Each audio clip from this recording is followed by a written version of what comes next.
بسم اللہ الرحمن الرحیم۔ السلام علیکم، میں ہوں مرادی، آپ دیکھ رہے ہیں میرا یوٹیوب چینل اردو بلیٹن۔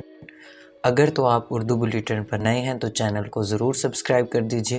آج میں جو آپ کو لیکچر دینے جا رہا ہوں یا جو میں آپ کو بتانے جا رہا ہوں وہ ہے 9 کلاس نام جماعت کی، جو بہت ہی مشہور اور علامہ اقبال کی نظم ہے اور پیپر پیٹرن کے حوالے سے اور بورڈ کے حوالے سے بھی بہت اہم ہے، جو کہ بچے سمجھتے ہیں کہ مشکل ہے، مشکل نہیں ہے، تو اس کو ایک نئے طریقے کے ساتھ، ایک تخلیقی سرگرمی کے ساتھ میں آپ کو یعنی کہ آپ سے نوٹس شیئر کرنے جا رہا ہوں۔ اس طریقے سے اگر آپ اپنا کام مکمل کریں گے تو انشاءاللہ آپ کو صرف مفہوم سمجھنے اور جو میرا طریقہ کار ہے اس کے مطابق آپ خود تشریح کرنے کے اہل ہو جائیں گے۔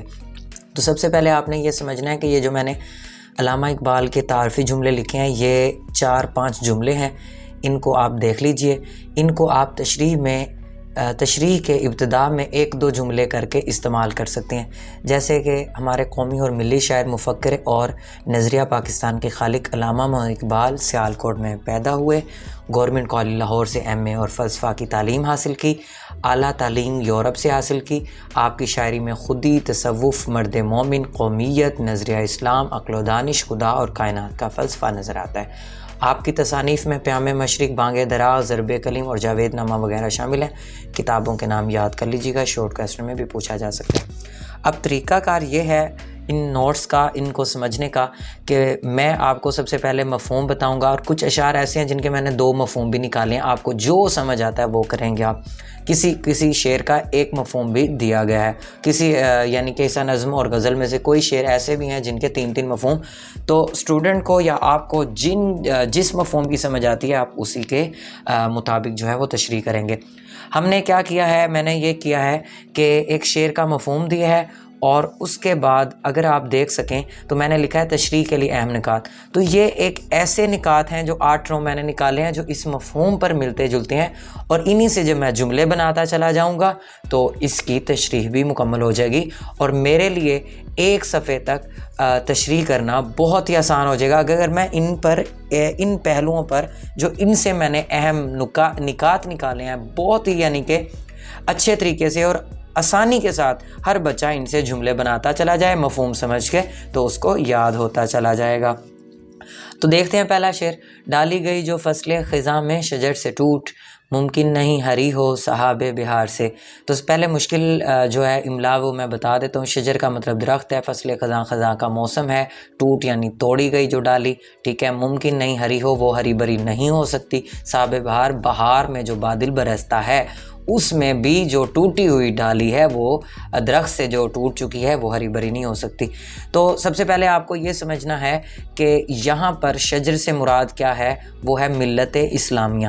ملت اسلامیہ، یہ آپ نے کنسیپٹ اپنے ذہن میں رکھنا ہے، اور ڈالی سے مراد مسلمان فرد ہے، ٹھیک ہے۔ تو یہ بھی سمجھ لیجئے۔ تو ایک شعر کا ایک حقیقی مطلب بھی ہوتا ہے اور ایک لفظی مطلب بھی ہوتا ہے۔ جو حقیقی ہے، جو اس میں نصیحت دینے والی بات ہے، وہ یہی ہے کہ جو مسلمان ملت اسلامیہ کے درخت سے ٹوٹ جاتا ہے، پھر اس پر ملت اسلامیہ پر چاہے جتنی رونقیں، فضیلتیں، جو باتیں ہوتی رہیں گی، جو ان کو ثواب، جو انعام و اکرام آخرت میں یا دنیا میں ملے گا، اس آدمی سے، اس مسلمان سے جس نے اپنے آپ کو ملت اسلامیہ کے درخت سے یا ملت اسلامیہ سے علیحدہ کر لیا، اس کا کوئی سروکار نہیں ہے۔ تو سب سے پہلے اس کا مفہوم سمجھتے ہیں، یہ آپ کو بہت ہی آسان سے یعنی کہ سمجھ آ جائے گا۔ خزاں کے موسم میں جو ڈالی ٹوٹ جائے، پھر اس کے لیے ممکن نہیں رہتا کہ وہ بہار آنے پر بھی دوبارہ ہری بھری ہو سکے۔ یہ مفہوم سمجھ نہیں آیا تو جو شاخ خزاں میں درخت سے خود کو جدا کر لے، ممکن نہیں وہ پھر سے سرسبز ہو سکے، خواہ اس پر بہار کا موسم کتنی ہی بارش برساتا رہے۔ تو اب ذرا دیکھیں، یہ مفہوم ہے، کوئی ایک سمجھ لیں، ٹھیک ہے۔ اس کے بعد شعر میں نے آپ کو املا بھی بتا دی۔ اب ذرا تشریح کے اہم نکات پر آئیں گے۔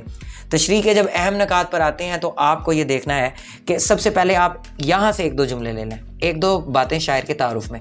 ہر شعر کی تشریح میں نا آپ لینتھ بڑھانے کے لیے شاعر کا تعارف لازمی لکھا کریں، صرف وہ نا آپ نے 1 یا 2 جملے لکھنے ہیں، ٹھیک ہے۔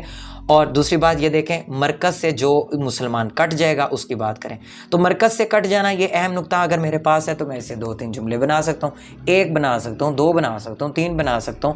وہ یہ ہے کہ جو مسلمان مرکز سے کٹ جاتا ہے، ایک بات یہ کروں گا، اور دوسری جو ڈالی اپنے مرکز سے یعنی شجر سے کٹ جاتی ہے، تو میں آپ کو یہ بتاتا چلوں جو مسلمان مرکز سے کٹ جائے گا تو اس کا یعنی کہ کوئی فائدہ نہیں ہے دنیا اور آخرت میں، وہ ملت اسلامیہ پر ہونے والے انعام و اکرام اور آخرت میں ان پر ملنے والے جو بھی معاملات ہیں، وہ جو اچھائیاں ہیں، جو نعمتیں ہیں، جو درجات ہیں، ان سے اس کا کوئی واسطہ نہیں، نہ ہی اس کا دنیا میں ان سے واسطہ رہے گا پھر جو اپنے آپ کو مرکز سے کاٹ لیتا ہے یا علیحدہ ہو جاتا ہے۔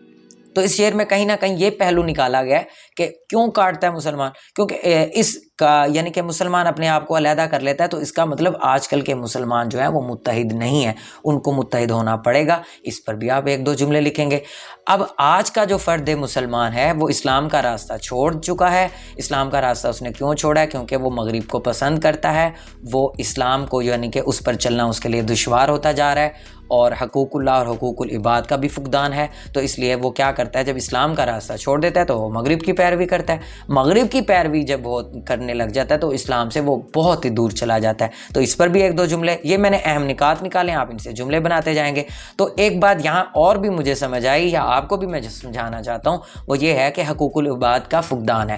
انسان جو ہے وہ رشتہ داروں کے، فرد مسلمان اپنے رشتہ داروں کے حقوق پورے نہیں کرتا، وہ بھی اگر اس سے کرتے ہیں تو وہ بدلے کے طور پر وہ ان سے کرتا ہے، تو ذاتی فائدے کے لیے ملا جاتا ہے، قومی نقصان پہنچایا جاتا ہے، امت متحد نہیں ہے، مسلمان متحد نہیں ہے، ذاتی مفاد جو ہے وہ اس کو ترجیح دیتے ہیں۔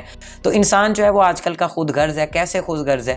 ٹھیک ہے، وہ چیزوں میں ملاوٹ کرتا ہے، وہ دوسروں سے خلوص سے نہیں ملتا۔ ٹھیک ہے کہ آج کے فرد مسلمان نے قرآن اور دین سے منہ موڑ لیا ہے، جس کی وجہ سے اس کو یہ ساری مشکلات کا سامنا کرنا پڑ رہا ہے۔ تو اگر دیکھا جائے تو اس شعر میں ایک نصیحت ہے، وہ نصیحت کیا ہے کہ مسلمانوں کو متحد ہونا ہے۔ اگر وہ متحد رہیں گے تو پھر ہی فائدہ ہوگا، نہیں تو ملت اسلامیہ پر خزاں کا دور چھایا رہے گا۔ اب ذرا دیکھیے ان میں سے کوئی بھی ایک شعر کوئی بھی آسانی سے آپ یاد ہو جائے۔ پہلے بات تو یہ ہے کہ آپ کو حوالے کا جو شعر لکھنا ہے وہ آپ نے لکھنا ہوتا ہے بقول شاعر کہہ کے، بقول شاعر، اور اس کے بعد رابطہ لگا کے، یہ نشان لگا کے پھر آپ ان میں سے کوئی۔ اب ذرا میں شعر آپ کے سامنے پڑھ دیتا ہوں جو سارے کے سارے اس مفہوم سے ملتے ہیں، یہ سارے کے سارے ان باتوں سے ملتے ہیں۔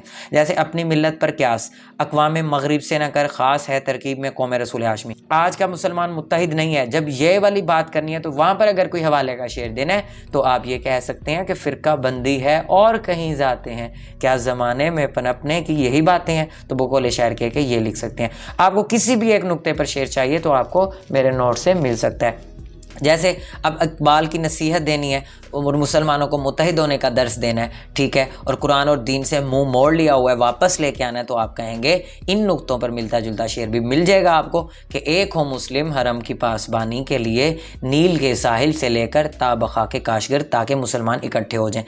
اب ذرا دیکھیں قرآن اور دین سے منہ موڑ لیا، جس کی وجہ سے آج کا مسلمان جو ہے وہ شجر اسلامیہ سے تو ویسے ہی کٹ چکا ہے، اور اس پر مشکلات جو ہیں وہ یہود و نصارہ اس پر حاوی ہیں، مغرب کی پیروی کرنے کی وجہ سے حکومتیں ہماری زوال کا شکار ہیں۔ تو یہ مشکلات کس طرح آئی ہیں، تو یہ شعر جب یہ لکھیں گے یا نصیحت میں لکھیں گے یا حقوق العباد یا مسلمانوں کا متحد نہ ہونا، مرکز سے کٹ گئے ہیں، تو یہ سارے کے پیچھے ایک حوالے کا شعر یہ بھی ہو سکتا ہے، وہ معزز تھے زمانے میں مسلمان ہو کر اور تم خوار ہوئے تاریک قرآن ہو کر، یعنی تمہیں قرآن چھوڑ دیا ہے اس لیے تم ذلیل و خوار ہو رہے ہو۔ اور پہلے والے مسلمان کیوں معزز تھے کہ وہ صحیح طور پر صحیح معنوں میں مسلمان تھے۔ تو ہمارا اگلا شعر ہے اس نظم کا، پیوستہ رہ شجر سے امید بہار رکھ کا جو اگلا شعر ہے وہ ہے لا زوال عہد خزاں اس کے واسطے، کچھ واسطہ نہیں اسے برگ و بار سے۔ تو یہ بات دیکھیں کہ پچھلا شعر آپ کے ذہن میں ہونا چاہیے، لا زوال جو ختم نہ ہو، وہ دورانیہ وہ وقت، عہد خزاں جو خزاں کا موسم ہے، اس کے واسطے، کس کے واسطے؟ جو کہ فرد ملت اسلامیہ سے کٹ چکا ہے، جو یعنی کہ کٹ ہو چکا ہے، اس کے لیے عہد خزاں اس کے لیے ہمیشہ رہنے والی ہے، کچھ واسطہ نہیں۔ اس کو پھر جو کٹی ہوئی ڈالی ہے، کٹی ہوئی شاخ ہے، یا ملت اسلامیہ سے جس فرد نے اپنے آپ کو علیحدہ کر لیا ہے، اس کے لیے ہمیشہ کے لیے عہد خزاں ہے، اس کا کوئی واسطہ نہیں، کس سے؟ برگ و بار سے، یعنی پھلوں اور پھولوں سے، پھل اور پھول، ٹھیک ہے، جو ثمر آور پھول ہوتے ہیں، پھل ہوتے ہیں، اس سے کوئی واسطہ نہیں ہے۔ یعنی کہنا یہ چاہ رہا ہے نعمت خداوندی سے، نعمت خداوندی سے یہ اگر دیکھا جائے تو یہ سبق بھی نکلتا ہے۔ تو پہلا مفہوم یہ ہے کہ خزاں کا دور آنے سے اس ٹوٹی ہوئی شاخ جو ٹوٹ چکی ہے، اپنے آپ کو علیحدہ کر چکی ہے، ہمیشہ ہمیشہ کے لیے نقصان ہوتا ہے، کیونکہ اب موسم بہار اس کے لیے نفع بخش نہیں ہو سکتا، اس پر کوئی نعمت خداوندی نہیں ہے، قدرت اس پر پھول نہیں برسائے گی، اس کو درجات اس کے بلند نہیں ہوں گے۔ آپ نے جو بھی سمجھنا ہے، پھل اور پھول سے مراد دنیاوی فائدہ بھی ہے اور اخروی فائدہ بھی ہے۔ دوسرا مفہوم اگر یہ سمجھ نہیں آتا تو آسان والا یہ سمجھ لیں، یہ بات یاد رکھیے گا، غزل میں مفہوم لازمی لکھنا ہوتا ہے، نظم میں آپ کی مرضی ہوتی ہے، لیکن اگر آپ لکھ دیں تو بہتر یہی ہوتا ہے، آپ کی تشریح کو ہے وہ زیادہ غور سے پھر نہیں پڑھے گا انشاءاللہ۔ دوسرا مفہوم، مرکز سے الگ ہو جانے کے باعث ٹوٹی ہوئی شاخ کا واسطہ ہرے بھرے پتوں پھولوں سے نہیں رہتا ہے۔ ایک اور مفہوم ہے، اگر وہ بھی سمجھ آ جائے آپ کو، مسلم قوم آج کل اتفاق، اخوت اور باہمی محبت کی کمی ہے ان میں، جس کی وجہ سے وہ زوال کے اندھیروں میں گم ہو گئے ہیں۔ تو آپ نے دیکھا ہوگا کہ 3 مفہوم سے پیچھے کوئی کسر نہیں رہ گئی اس شعر کو سمجھنے کے لیے۔ تو اس کی بھی تشریح کے لیے ہم نے اہم نقطے نکالے ہیں کہ اس شعر سے کیا کیا نقطے نکلتے تھے۔ تو سب سے پہلے 1-2 باتیں آپ بتائیں گے شاعر کے تعارف میں۔ دوسری بات وہی سیم ہے کہ مسلمان مرکز سے کٹ چکے ہیں، کیونکہ عہد خزاں لازوال وہی بات ہے نا ملت اسلامیہ والی۔ تو آج کا مسلمان مرکز سے کٹ چکا ہے، اور کیوں کٹ چکا ہے؟ مسلمان آپس میں متحد نہیں ہے، آپس کی ان کی ریشہ دوانیاں، مشکلات، ان کا تعصب، ان میں اخوت نہیں ہے، ان میں باہمی محبت نہیں ہے۔ تو یہ والا پوائنٹ بھی آپ اس پر بھی 1-2 جملے لکھ سکتے ہیں۔ تو مسلمانوں کے لیے خزاں جیسا دور ہے، یہ پرنٹنگ مسٹیک ہے، تو آج کل کے مسلمان کے لیے جو خزاں جیسا دور ہے وہ اس کے لیے ہمیشہ ہمیشہ رہنے والا ہے۔ دوبارہ بتاتا چلوں، سب سے پہلے شاعر کا تعارف، مرکز سے کٹ جانے والی بات، اس میں کہیں نہ کہیں یہ نقطے چھپے ہوئے ہیں۔ مسلمان متحد نہیں ہے، اب متحد نہیں ہے تو ان کے لیے لا زوال کیا ہے؟ عہد خزاں ہے، خزاں جیسا دور ہے۔ اس کے پیچھے وجوہات کیا ہیں؟